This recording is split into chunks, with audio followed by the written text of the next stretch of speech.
Заповядай, Гергана. Много си красива. Откъде си? От град Стара Загора. Велик град. Стара Загора има уникална общност, която живее, съществува заедно. Това е много рядко в България. И най-хубаво се чувстваме, когато правиме там концерти, защото просто публиката е в огромно настроение заедно. Дали ме разбра детето, ако се опитвам да обясня? Разбра ли какво се иска да обясни? Чичо Слави. Да. Добре, какво ще ни изпееш? Янтра на Паша Христова. Янтра? Да. Коя беше тази песен, Евгений? Една от емблематичните песни на Паша Христова. А защо тази песен си решила да изпееш?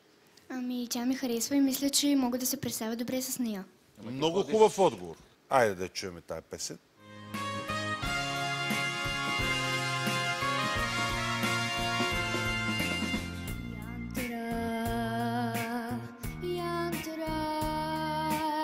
Залезат гори, светят в теб зари. Янтра, янтра, ти течеш в нощта. Вече няма го твоя древен свят, но приспиваш ти с песен Търновград. Вечна както любовта оставаш ти.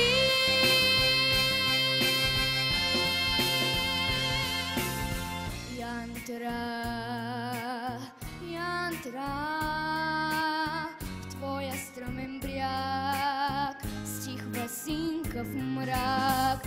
Янтра, янтра, имена тъга и отнасяш ти в тишина и сън, отразен в теб твоят вечен хълм. Вечна както любовта оставаш ти. Това е много трудна песен.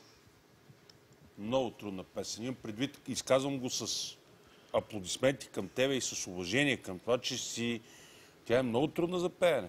По принцип. И Паша Христова, и това, което и конкретно тази песен. Браво. Нещо друго можеш ли да ни изпееш? Искаме да чуем още. Ами Ададжо на Лара Фабиан. Мога да ти кажа, според мен, че професионални певци доста време ще трябва да учат да изпеят вярно. Тези интервали вътре в песента са много страшни. Давай, Лара Фабиан.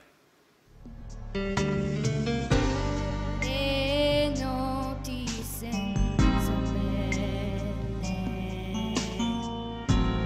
и сони се застеле.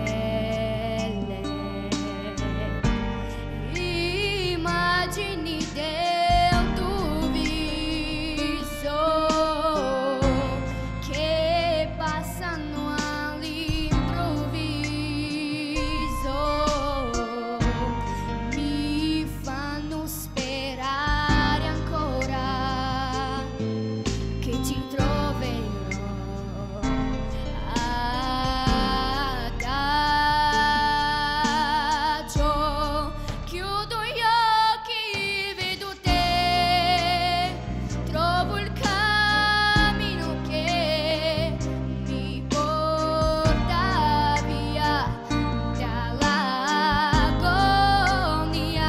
Sento battere in me questa musica che ho inventato per te.